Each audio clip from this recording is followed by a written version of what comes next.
What's the first thing we got to do if somebody gets into turtle? If we're in no gi, we want to get that tight waist around the stomach, and then we want to get a grip on the back of the shoulder. The variation in the gi would be like that cross-side lapel, and then again on the shoulder or grabbing like the back of the neck. But what do you think is the most important piece of the back take puzzle? I try to tell people to think about applying the concepts of the back take in that transition from almost scoring to them turtling. That's the most important transition to start applying the back take concepts. If you wait for them to turtle and then you start trying to maintain your positions and your grips, then it could already be kind of too late. If you're the bottom guy, what are you doing in that situation to try to avoid getting your back taken? The moment you go to turtle and then wait, that's when you're giving them opportunities to get one step ahead of you. Officially episode 11, so now we're a real podcast because we've done more than 10 episodes. Yes. So yeah, today it's the AMs, the Andrew and Mason show. Deron just, I guess, thinks he's too good for us and couldn't make it today. So we're doing the AMs, the AMS. In all reality, though, sorry, Andrew. Go ahead. Oh, my bad, bro. Sorry, it's late in my side of the world. But what I was going to say, though, is like I walk into jiu-jitsu and people were talking about the tips that he's been given on air. So, I guess it makes sense that like he's kind of like big timing us already, but you can't really argue. Me or Deron? No, Deron. Oh, yeah, because the last episode we were talking about takedowns, and so I had a partner, and we were drilling the stuff that he was teaching. We did that Monday and today, so it's like, yeah, dude, I don't know. He's already outgrowing the show, maybe. Yeah, he's getting too big for us now. In all reality, I remember when I was first starting in MMA, I used to get so much information from podcasts and online. Especially like the Joe Rogan podcast. I used to listen to that religiously, and I got a lot of good information from podcasts. So yeah, it's like, might sound cliche, but it's like, we have a lot of experience in grappling, Deron in wrestling and me in jiu-jitsu. So, I mean, hopefully you guys are just able to get some value out of the show, and it's not just, you guys aren't just listening for entertainment, but you guys can actually take the things that we talk about and apply them in your own training. That's our goal here. Yeah, you got to apply this stuff.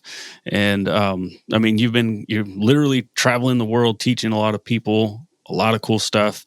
But where are you currently? Because like the time changes and stuff to make this happen is like really, really tricky. So I have no idea how to even look at a map, let alone figure out exactly where you are. But can you let us know real quick? Yeah, so I'm in Darwin, Australia. Tomorrow I'm going to Perth. Darwin is like kind of in the middle of nowhere. It's super hot. It's like, it feels like I'm back in Fresno, honestly. It's extremely hot right now. And yeah, it's in the middle of nowhere. And the weirdest thing ever, Darwin is like 7.5 hours behind California, basically. I've never seen a time zone that's like 7.5 hours. It's usually 7 hours, 8 hours, 9 hours. This is the first time I've ever seen it 7.5 hours. But I'm a day ahead, but 7.5 hours behind. So it's super confusing to try to like figure times, because it's like I'm technically 17.5 hours behind you guys, but it's impossible to do the math that way. So the easier way is like 16.5 hours. The easier way is to just say I'm 7.5 hours behind and then 1 day ahead. So you're currently in the future right now. It's Thursday. This right here is Thursday, bro. Yeah, this right here is Wednesday. Are you going to be out there like when the elections happen? Yeah, so you're going to get the results quicker than we will. No, I'm not. I'm going to get the results. You're in the future. But what is it? November? It's November 2nd, right? Election day? I don't even know, bro. Yeah, I think so. Somewhere in 20? November. It's 20th? early November. Yeah. Okay, so whatever day election day is for you guys, I'm going to already be on the next day, but on the next day, I'm not going to know the news. So I'm going to have to wait an extra day to get the news. Yeah. I'm just being stupid. So Australia, a dumbass American in me just will think big bugs, spiders, all the stuff that, Crocodile Dundee and all that shit. Have you seen anything crazy yet? I haven't. I mean, the craziest thing that I've seen that's just way different is like the kangaroos, obviously. Like the kangaroos are pretty cool, but over here they're like rodents. They're like big rats. Whoa. So people like kind of hate the kangaroos. Like we think of kangaroos and we're like, oh, they're so cool, kangaroos. But the people here are like, oh, they're whatever. They broke my fence, or they're like a problem. They're a pain in the butt. Yeah. They're a pain in the butt. Yeah. That's funny. Yeah, we do think they're all like super majestic because like, dude, they got the pouch. It's just because we had like Kangaroo Jack growing up, so we think kangaroos are tight. Yeah, and then we used to eat the meat at Wendy's too. Did you remember that? No, there was a kangaroo burger at Wendy's, or what? Dude, so they got caught up because they were making their hamburgers out of kangaroo meat. And then when they got like outed for it, you know, Americans again, we kind of freaked out. And so they had to switch to actual like cow meat. But yeah, they used to be made out of kangaroo. Yeah, they eat the kangaroos here too, but they always say that it's not like a good quality meat. Yeah. Yeah, it's I'm like not shit. surprised I'm not surprised that was in fast food. But anyway, sorry for the history lesson. What I wanted to ask you and talk to you today, because you're getting your you're getting into a bunch of rooms with a bunch of different grapplers, of course, at all different levels. But I'm assuming you're getting asked a certain amount of questions, probably over and over. And with that, I'm sure I will have those same questions. And if I have them, I'm sure a lot of people will have them. The person listening is probably going to have them. So if you can think of like maybe some common questions that you keep getting over and over, and I'd like to break those down and see if we can, break down like the top 3 most asked questions that you're receiving at seminars. And then from there, we can kind of like maybe dive in a little further. But yeah, are you noticing a pattern? And if so, what do you think is like the most common question that you're receiving right now? I can give you the top one for sure. The top one question that I get asked. Let me see if you can guess it. Oh, what do you think it is? Okay, but when I tell you, it's gonna be like duh. Yeah, is it in regards to training, like on the mat stuff, or is it like somewhat off the mat stuff? It's related to jiu-jitsu, but it's not a technical question. Oh, okay, damn. Then dude, I couldn't tell you then. You can't guess? So my first guess, I've been asked at least 100 times, at least. Does it have to do with like supplements or something? No, it's this. Look, okay. Bro, man, why didn't you do CGI? Fucking hell. Okay, I did not think of that. Okay, yeah. Oh my God. And it's always when I'm like all like tired. I just got off the flight, and then it's like, yo, what's up, bro? Nice to meet you. Hey, why didn't you do CGI? And I'm like, fuck, I got to explain it again. Dude, who asked you about everyone? The worst loss you've ever had? I saw that on your story. Yeah. So we were on our way to do this cool like nature hike yesterday, and one of the boys from the gym came with me, and we just kind of hung out all day. I had basically the day open, and then I taught the seminar at night. So, it's a long drive. And then, yeah, the guy, he's the coolest dude ever, by the way. His name's Jack. He's one of the dudes from the gym. He's like a purple belt. Cool. He's like an Australian cowboy. Like, he has the strongest accent you've ever heard. And half the time I had no clue what he was talking about, because he uses all the Australian words and speaks really fast. Oh my God, I needed a translator, bro. I'm like, what language are you speaking? Like, you think they speak English in Australia, but I promise you it's not English. They have their own thing. So anyways, this dude, he asked me, hey man, so what's like the worst loss you ever had? Like, which one do you always think about the most? Like, it really hurt you. Like, it stings really bad. I'm like, hey, I don't really want to talk about that, bro. Like, can we not? Can you ask me about like my best win I ever had or something? Like, right. Imagine if I just asked you, like, Andrew, what's the worst thing that ever happened to you in your life, bro? What's like your worst trauma that keeps you up at night? It's like, I try not to think about that, bro. Trying to have a good day today. Thanks. Trying to have a good day today. Yeah. That sucks, bro. So yeah, besides that, I mean, honestly, the question about CGI is definitely the number one asked question that I get. And besides that, I get a lot of people, because I'm here in Australia, a lot of people ask me about the Craig Jones matches that I had, where, you know, I was able to get like a really kind of like weird submission on him in the EBI overtime. And I don't know if it's just because Craig's obviously like the biggest he's one of the biggest superstars in the world, but we're in Australia, so he's definitely like the biggest jiu-jitsu superstar in Australia. Oh But yeah. everyone always asks me about like, oh, what's that thing that you tapped Craig with? Or, you know, people will even say like, oh man, it's an honor to have this guy at our gym. You know, he beat Craig Jones. And I'm like, damn, that was like 5 years ago. Like I've done a lot of other cool stuff since then. I've beat a lot of like really high level guys since then, but everyone only knows about me beating Craig.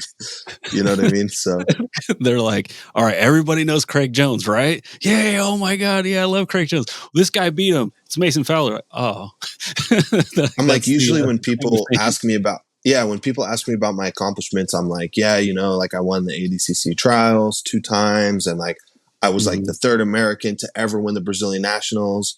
And like, I did this and that. And then people are like, oh, I didn't even know about that, but you beat Craig, right? I'm like, Jesus Christ. It's all about that legacy. But you faced him at ADCC even earlier than that, right? Like I want to say maybe I'm way wrong, but I feel like that was like you kind of like putting your stamp on the sport to be like, no, you guys can't overlook me anymore, right? Because that was like a early in the brackets, right? Yeah. So when I came into ADCC, I was a brown belt. I had just started training at Caio Terra's gym that year. So before that, I was like very, very green, because I was training at MMA gyms. Right. And most of the time, up until that point, I was actually training MMA. So I was splitting all my training. I had been doing jujitsu, purely jujitsu consistently for maybe 2 years at that time. But again, I was at an MMA school. I wasn't at a jiu-jitsu team. So there were still a lot of concepts. And obviously, technically, I was a little bit behind. But even more so than that, I didn't have the high level competition experience. And just a lot of the concepts when it comes to competing in jiu-jitsu, I didn't really have my head wrapped around yet at that point. So, you know, I won the trials. And then again, I was training at Kaio's gym for maybe 6 months by the time ADCC came around. So I was very green. I was the 13th seed in the bracket, and then Craig Jones was the number one seed in the bracket. And at that time, Craig was one of the most popular grapplers. So obviously, all eyes were kind of on that match because of his popularity. And you know, I had a really good match with him.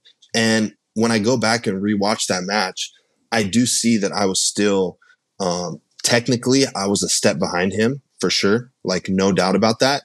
But I was fighting with so much like will to win, and like you know, I did have a certain amount of athleticism, and because I came from an MMA background, I knew how to like fight, how to like really fight. So I wasn't playing like technique for technique with him. I was just like trying to make it Scrapping. scrapping, scrambly, and do whatever I could to win the match.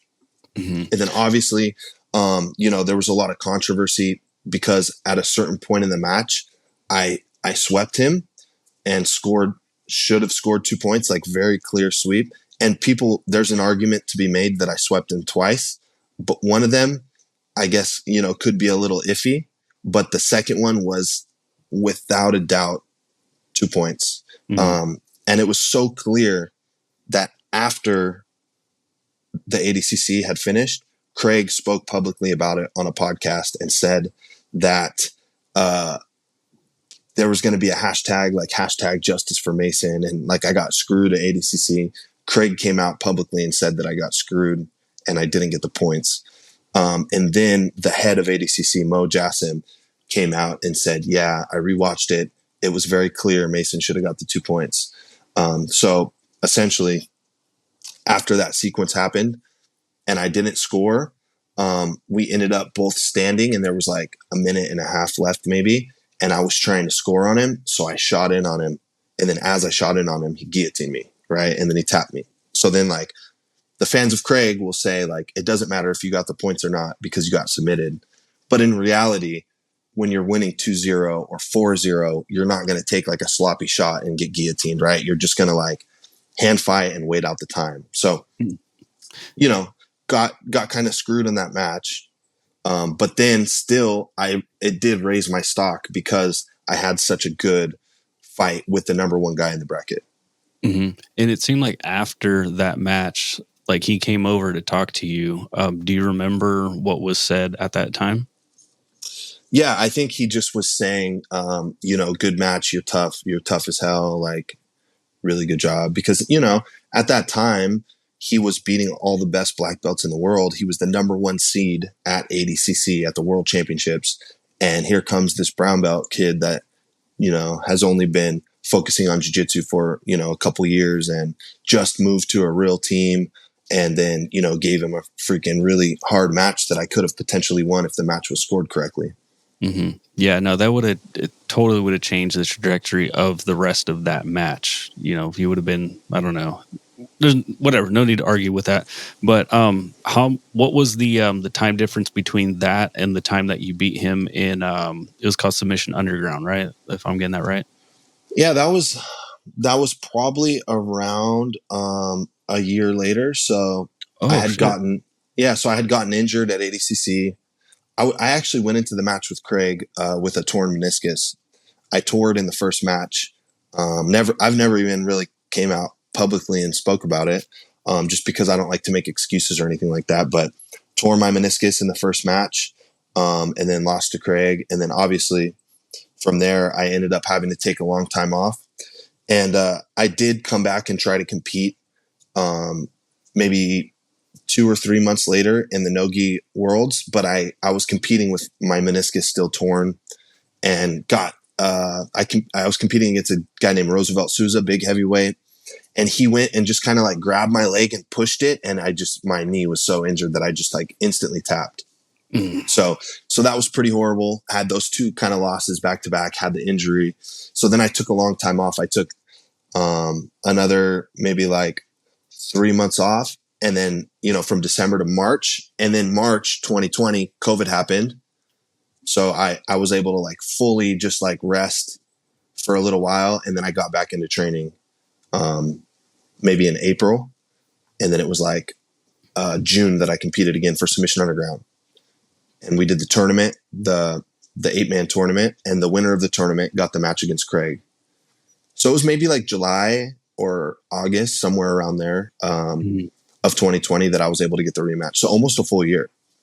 Yeah, I was just curious because in my head, again, you just kind of barely getting put on the jiu-jitsu map at that ADCC, which is kind of silly to even, now that I just said that out loud, you won trials, but then I'm saying like that's really like where you start to kind of come into your own.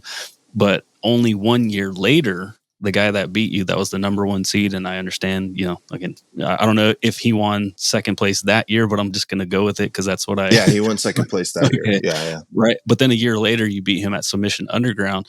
What is it like a different rule set with the two, or was it kind of similar?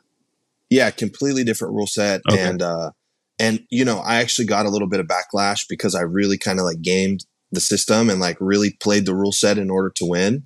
But with that being said, I was like this close to getting like the biggest win ever that you could get at the time. And it kind of got like stolen from me, So I was just thinking like, I got to get this win. I was that close to getting the win. I'm just going to get the win however I can. So essentially what the rule set was it was like it's a 5-minute regulation, which is really short. And it's submission only. And then there's like an EBI overtime. So in my head, I was like game planning. I was thinking like the way that I was going to beat Craig in ADCC was by scoring on him, right? I didn't really get close to any submission threats on him because he's very hard to submit. So I was basically thinking like I just need to not get submitted in the regulation and then just try to beat him in the EBI overtime. And that's what I ended up doing. But a lot of people criticize that win. And I get it, because I didn't win by taking his back and then choking him. I started on his back. So it's a little bit different, right? Because the hardest part is getting to the guy's back. And I pretty much got to skip that part. Yeah. So I get it. But, at the end of the day, still, like we were already talking about, that's still people now, they just go back and say like, oh, like you beat Craig Jones. So it was very good for my career that I got the win one way or another. Mm-hmm. Yeah, one of the guys I've actually had like just I have so much respect for this grappler, and I've honestly I feel super lucky to have just even been around him. Helped set up a seminar for him, like kind of like chauffeured him around, and he's just like one of the like best minds period that I've ever spoken to, let alone just in the jiu-jitsu space. But again, going back, finding B-roll, looking at some of your old matches, I was like, oh shit, like Mason's also beat Giancarlo Bodoni and is like, again, like seeing how he's just won the last two ADCCs. And he's, dude, like I said, I think when it's all said and done, he has potential to be like one of the greatest coaches in all of jiu-jitsu. Maybe I'm way off, but from what I can understand and see in the sport and my conversations with him and just seeing the way how he composes himself, I think that dude's going to be something special. Again, in coaching, and obviously he's already doing that right now in jiu-jitsu. But do you get people that come up to you and ask you about those matches? I would say not as much. Mm-hmm. Definitely not as much. Just because, it's funny because Giancarlo, like on paper, is way more accomplished than Craig, right? Because he has the two ADCC titles. Yeah. But with that being said, I mean, Craig just has like that it factor where he has like obviously he has a personality, and then he has the marketing. He's very very good at marketing himself. And then on top of that, his performances were like fireworks. And I'm not saying like I'm not trying to take anything away from Giancarlo. He is amazing in his own right. But Craig just had the popularity because he would do these crazy leg entries with finishes. He would break people's legs in half. And so, Craig is obviously, even though he's not as accomplished, he's still like way more like popular or like well known than Giancarlo. What's funny is not this trip to Australia, but the last time I was in Australia, I was in the hotel room one night and I was scrolling through the channels, and it just so happened I scrolled onto some random Australian news channel, and it was Craig on the TV doing an interview. I swear to God, Craig was on the TV doing an interview on like one of the major news networks here. Mm-hmm. So, I mean, he's just at a different level of like popularity. People do bring up the Giancarlo matches and say like, oh yeah, you beat Giancarlo, like so on and so forth. But it's 1 to 10 as far as who brings up Giancarlo and who brings up Craig. Everyone brings up Craig. Yeah. It's probably just like us, like jiu-jitsu nerds that'll like dig deep and find that Giancarlo stuff and dig that. Am I wrong in thinking that Lachlan Giles is also Australian? Yeah. So him and Craig kind of were the first two guys that kind of like burst onto the scene. I want to say Lachlan and Craig both won the ADCC trials like in the same year, and then had like a big like breakout performance kind of in the same year, I want to say. Okay. Yeah, I was curious. It was cool seeing him at CJI, and then of course the amazing guard retention of my brain just kind of went. I can't think of that guy's name right now all of a sudden. Levi. Geez, sorry. Yeah. Yeah. Levi. That was really cool to see that up close in person. But as far as like technical stuff, is anybody, or like, I guess maybe like, what are some of the things that you're showing at the seminars? Like, do you have like a certain protocol and like, kind of break things down a certain way? Or do you just kind of like stand up and be like, what do you guys want to learn today? Yeah. So I have 5 different seminars that I usually offer people.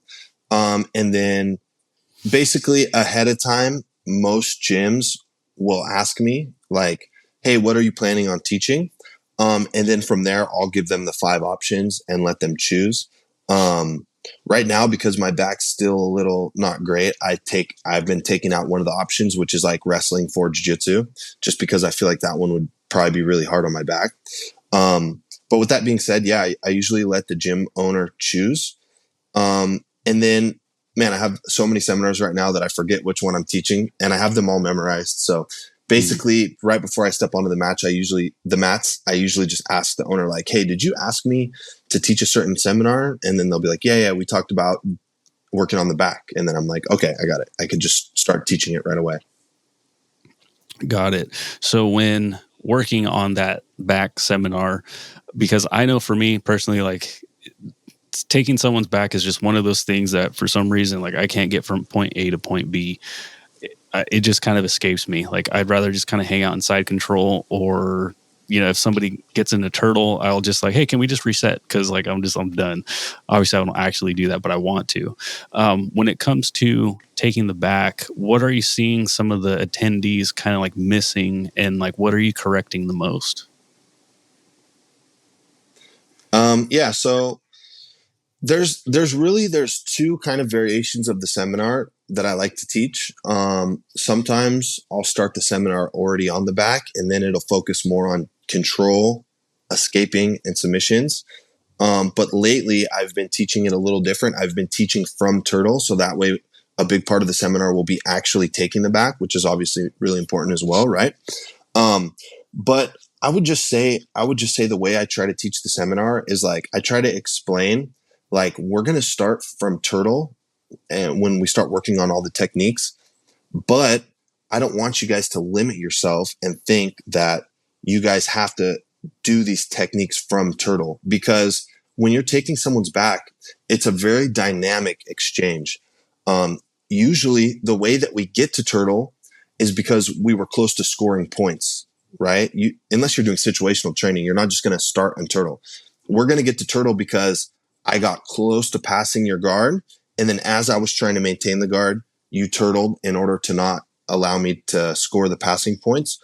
Or the other common situation is off a sweep or a takedown when I'm holding the top position, and then you're going to turtle to try to fight the takedown or sweep, right? So I try to tell people to think about applying the concepts of the back take in that transition from almost scoring to them turtling. That's the most important transition to start applying the back take concepts, right? Because if you wait for them to turtle and then you start trying to maintain your positions and your grips, then it could already be kind of too late. They could get one step ahead of you. Mm-hmm. So then what are your, recommended techniques for literally just like kind of pulling someone out of that turtle position? I know we're doing an audio thing right now, but if you can walk me through that if possible, because again, if somebody turtles, I'm kind of in a bad spot and I don't really know how to react to that. Yeah. So there's a few different variations, right? But for the most part, we want to get, if we're in no-gi, we want to get that tight waist around the stomach, and then we want to get a grip on the back of the shoulder, right? Obviously, there's a lot of variations, right? We can start looking for the seatbelt right away at times. As soon as they're turtling, there's a time that we can start looking for the seatbelt. A lot of the times, as the guy's turtling, you can already start sliding one of the hooks in. And in that case, if we get a hook in, we can start looking for the seatbelt right away. There's a time when the body lock's really, really important, right? But for the most part, we want to start looking for the tight waist, the grip on the back of the shoulder. The variation in the gi would be like that cross side lapel, and then again on the shoulder or grabbing like the back of the neck. So those two grips are really, really strong. And then we want to start trying to get our knee over their leg so that we can place it as a hook eventually, or getting the foot straight in. Right? Yeah. Yeah, that makes a lot of sense. And I think the issue that I run into when I do try to like drill or train this is like, you're right. Nobody's going to just go straight to turtle. So when I do face that in a roll, I'm like, dude, I don't even know like what's going on here. But what you just said there was like during the transition is an opportunity to get one of those hooks in potentially, right? Or at least get that knee past their knee line. So that way you can set up something to where you can actually start taking their back. And that's something that like I kind of forget, right? Like I get lost in the practice and I don't have an opportunity to apply that during a live roll because I've never been there, because I'm not doing the practice correctly, right? Like I'm just like, all right, get into a turtle. All right, cool. And go. As opposed to let's practice that transition to where I'm about to pass your guard. I'm about to score. To prevent me from scoring, you get into turtle. Let me see what that looks like. Yeah, exactly. So once you can start applying the concepts of the techniques in the dynamic exchanges instead of waiting for the position to change and then starting to think about the grips, like if you can start getting those grips and using the technique as the position's changing, then that's when you're going to start kind of understanding jiu-jitsu a little bit better. And that's when it's going to feel like you're flowing a little bit more instead of like, and obviously it takes time, right? But instead of like, okay, I pass your guard, you turtle, and then I sit there in the turtle and start thinking about the techniques that I need to do. And then I start applying them. It's like you're already applying them as the position's changing. Mm-hmm. Yeah. And then one of the things that I will actually, that helps me work on my game. So like, I also, like how you mentioned in a previous episode that you like the knee cut and you have a whole sequence from there. That's really all I got right now. I go from headquarters position to a knee cut. And so in thinking about that, I'm like, okay, what's annoying when somebody has a really good guard and I can't get past their knee cut? So I started practicing reverse de la Hiva. So I wanted to figure out that position because I'm like, okay, if somebody's going to knee cut me, let me see if like last desperation type of thing, let me see if I can stop them or at least slow them down and then rotate to a different guard or something. So with that sort of like thought process in mind, if you're on the bottom, you're the bottom guy, right? You turtled and somebody's getting these grips and they're setting things up. What are you doing in that situation to try to avoid getting your back taken? Yeah. So the first thing is, ideally, you don't want to stay in turtle. So you're just going to turtle. And then right away, you're going to do like I like to do like a big front roll, or you're going to turtle and then get to a hip. Right. So using the turtle as just a halfway point to getting back to your guard. The moment you go to turtle and then wait, that's when you're giving them opportunities to get one step ahead of you. Got it. Yeah, that makes a lot of sense. Yeah, because you don't want to wait for their game to continue on. You want to kind of try to disrupt their game and then get back to your game. So outside of back takes and stuff, what's some other techniques that you've been showing people? Yeah, so I've been doing a lot of wrestle ups lately. It basically, the way that I teach the seminar is like, the more kind of like fundamental half guard game where you come up to the underhook and you come up to the dog fight. I think that learning that game first is really, really important because when you use that underhook from half guard, you're basically like just one step away from wrestling up, right? All you have to do to change it to a wrestle up is just you go and underhook the leg instead of underhooking across the back, right? So if you have a good understanding of that bottom underhook game where you underhook and come up to your knees, you already have a really good basically understanding of wrestling up. And then once you get to that dogfight position with the underhook, when you're staying on your knees, I mean, that's a wrestling position. That's like a really common wrestling position, right? So I like to teach that whole bottom half guard game first, and then we start applying the concepts to the wrestle up near the end of the seminar. Because if you're missing those whole fundamentals, it's going to be really hard to just go right to a wrestle up. So that one's been the most popular, I would say, because of the match with Nicky Rod. I hit the wrestle up on him a few times, and a lot of people watched that match. They wanted to see how I was able to do that. Okay, I'm gonna have to go do some studying then. With any kind of half guard, desperation, quarter guard, anything to where they're basically like already in a good spot, and I'm in a, they're gonna pass my guard, and my last hope is trying to do some kind of half guard or that sort of thing.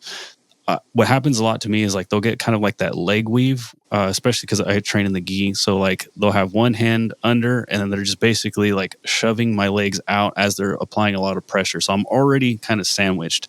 And this is one of those questions where it's like, all right, dude, well, don't let them crush your legs. Like you need to prevent that before anything happens. But in the case where someone's just getting smashed in half guard, what do you recommend they do to try to create like some space there so that way they can actually get like a legit guard back? Yeah, so you have to get good at attacking from the bottom with an overhook, right? So obviously, like I had just described before, we want to get to the underhook, right? one way for the person on top to make sure that we can't get to the underhook is to weave the arm through the legs so that they can start smash passing and getting their weight on top of your top knee, right? Mm-hmm. You get what I'm saying? Mm-hmm. That's what you're talking about, right? When they weave that arm through? Yep. So whenever they're weaving the arm through, you have to master the technique of turning that arm weave into an overhook on bottom. So we can't get the underhook, but if they weave the arm through, we can get the overhook, right? Now, me personally, because I have a good rubber guard, I use that to transition to rubber guard, right? Mm-hmm. If you don't want to play rubber guard, you can still play on bottom with the overhook, right? One really good example of a good attack that everyone can do is play butterfly half. I use it a lot in the gym, but I haven't used it much in competition. But if you guys want to study that, a really good example of that is Adam Warzinski. And he does it gi and no gi, but he's very, very good at using it with the gi.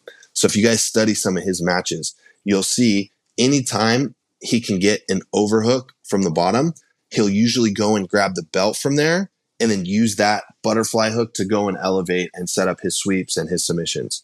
So you guys need to get really good at turning the arm weave into an overhook, right? And then from there, you have to get really good at transitioning to rubber guard or butterfly half before the person on top, because he has the underhook, right? So you can't let him have the underhook and the head control and smash you down and get you flat. So you have to get that overhook. You got to block the head control. You got to get a butterfly hook in, or you got to transition to rubber guard. Yeah, it makes a lot of sense. And again, that's just one of those things where it's like, hey, like, coach, he's got me in an arm bar. What do I do? It's like, bro, don't get stuck in the arm bar. But it's like sometimes, you got to figure these things out for yourself and then also ask and then figure out like, all right, dude, what's the thing that I'm missing? I just want to say too, I like that you brought that up because that's like something that we hear all the time, right? People will say, there's a whole meme about it. Like, you ask coach, how do I get out of the triangle? And then coach's answer is like, you shouldn't be there in the first place. Mm-hmm. And there is a lot of truth to that, but it's not really the correct way to answer it, right? The truth is, like, you should be able to teach how to escape the triangle, right? But you should also make sure that your student knows that it's not like 100% chance that you're going to get out of the triangle. Like, this is what we're going to try to do, and it works, but we're really far behind right now. So we shouldn't even be here in the first place, ideally. But if we do get here, this is what we're going to try to do. Now, if we go a step back to where, okay, this is the transition where he was trying to throw the triangle. If we know the correct defense during this transition, much higher percentage of escaping. Okay, now let's go back even further. Okay, this is where he was controlling your posture, and this is where he hip escaped, and now he was able to start even trying to set up the triangle. This is what we should have done here. So in jiu-jitsu, at every stage, it's like when you're getting deeper and deeper into trouble, you can still train defenses from every stage, right? But you also have to understand the deeper you get, the lower your chance of escaping is going to be. Yeah, it's just tough again because like at my stage, you don't know what you don't know, and I have heard both sides of it. Like, you shouldn't be there, and then I've also heard the other side of it, which is like anything is escapable from any position. Like, you can reverse anything from anywhere, but if we don't get there and then learn how to get out of it, like, maybe we're just screwed. Yeah, but the problem is like someone very good, like, go get in a triangle from Gordon Ryan. Yeah, I mean, even if your defense is perfect, he already knows all the answers to your defense. Mm-hmm. So it's like, yeah, you can't, like, you can escape a triangle, but if, like, who has like one of the best triangles? I mean, Victor Hugo. If Victor Hugo puts you in the triangle, you're still fucked.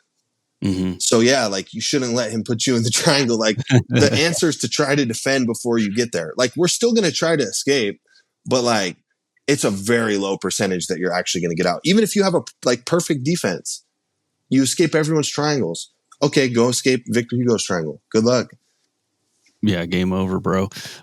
Is there, before we sign off here, is there any other like jujitsu philosophy or jujitsu like just like rules of thumbs that you can think of that you're like, well, yeah, that's for the most part accurate, but in this scenario, that's actually incorrect?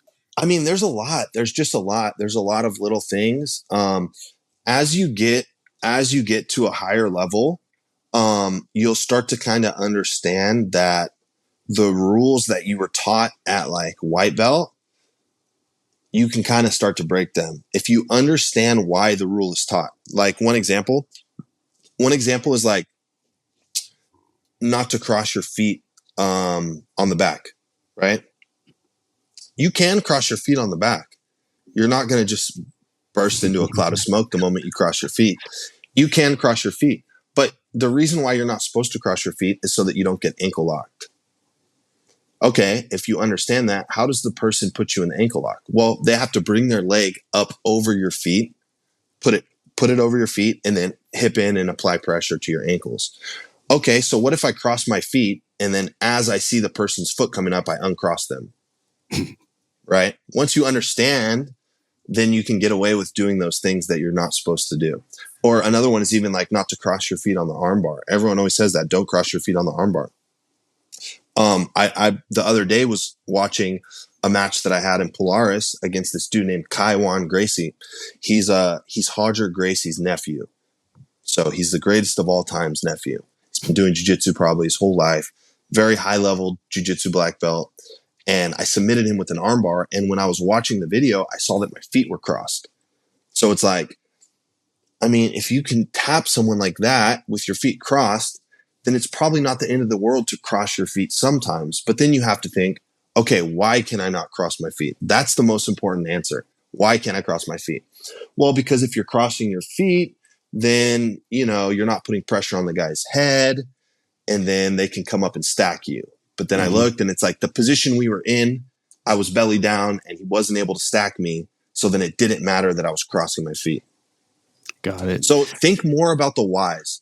Whenever someone tells you something, oh, don't grab the arm like this, grab it like this. Okay, don't think every time I grab someone's arm, I have to grab it like this.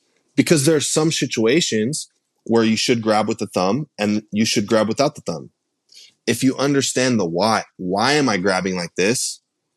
Then you know when to grab like this and when you can grab like this, right? So try to think more about the whys. Don't just take what your coach is saying and think, okay, I have to grab like this every time, because that's not how it works. You have to understand why you're grabbing it like that, and then you'll understand when you can grab with the thumb and when you can grab without the thumb. So think more about the whys. That was extremely well said. And what's funny is, so like now when I do some dumb shit, I'll be like, "No, coach, it's okay because I'm better than what my belt says." Like I can get away with it because I know more now. But no, the most obvious example of this is at least in the schools that I've been in, they don't really teach white belts like ankle locks, right? It's kind of like like, no, don't show them that black magic stuff or whatever. And then like the first time I learned it, I was like, oh, dude, I could tap people from here. And I started like getting a couple of taps here and there. And then my buddy Chris Robertson, like as I'm like still kind of like messing with it, he's just like, bro, you just gave up position and now I'm on top. Why? He's like, next time you go for that leg drag and get on top and start scoring points. And I was like, oh, this is why they don't let people like me learn this stuff, because we all of a sudden just like, well, I don't know why I'm not supposed to not go for this when it's right there. But the reason being is because, well, we're giving up position when we really don't have to, and we shouldn't be doing it. So that actually, yeah, it makes a lot of sense. Like trying to figure out the whys is definitely not more important, but it's as important as trying to figure out like the reasons why you need to. That was fucking dope, dude. Yeah, I like it. Yeah, last thing I want to say before we sign off is just that, just to share with the people listening. Obviously, I've been traveling a lot, and this is something I've been thinking about is like, I've heard Gordon and Craig talk about doing seminars before, and it's difficult. It's difficult when you're traveling a lot to keep your diet in check. It's difficult to stay on your strength conditioning routine. And basically you can make some good money on the road doing this, but it is going to take away a lot from your training. So Gordon always talks about how instead of doing seminars, he started focusing more on putting out instructionals. So that way, he can film one day from his house or from wherever, and then he doesn't have to go and travel every weekend to teach seminars, right? And I always thought about that because I do travel a lot for seminars. But with that being said, I can't just go and copy Gordon's game plan, because the market for instructionals, for one, it's very diluted right now, because there's thousands of instructional. Now everyone has an instructional. So in the landscape of today's like market of instructionals, it's a lot harder to focus on that and have that be like your primary source of income, unless you're Gordon or Danaher or Craig. Those three guys kind of have a monopoly on the market right now. So I was just like thinking in my head, I've been having a lot of a lot of time to myself. So I've been thinking a lot, and I'm thinking like, man, I would love to put my time and energy into something else that I don't have to travel so much for, and I can kind of stay on my diet and my routine a little bit better. And then it just light bulb went off, and it's like the podcast, right? So I'm definitely super motivated to, keep this podcast going. I've been hearing a lot of good things from people. I see people at the gym that come up to me and say they love the podcast. And I'm like, oh my God, I didn't think anyone was even listening. Right. So obviously we just started. This is episode number 11, but we've already hit a decent amount of reach. And so I'm personally super motivated to just keep it going and just keep pumping out shows for you guys. So thank you guys. If you guys have been listening, thank you guys. Even if this is your first episode, thank you guys for listening. And we're going to keep it going, and hopefully we can bring a lot of value to you guys. I have a lot of experience in jiu-jitsu, and so hopefully you guys are able to feel like you're getting value out of listening as well. Cool. With that being said, see you guys on the next episode. Hopefully we'll get Deron in here next week. Hopefully he's going to not give us the Hollywood treatment, and we can be back to the DMs next week. All right, now that we know how to take people's backs, maybe you're thinking like, that's cool and all, bro, but how the heck am I going to take someone down? I don't know what I'm doing during stand-up. Or maybe that's just me. Whatever the case, our boy Deron gave us some crucial takedown techniques and small little details that no one else is really talking about in this video right here.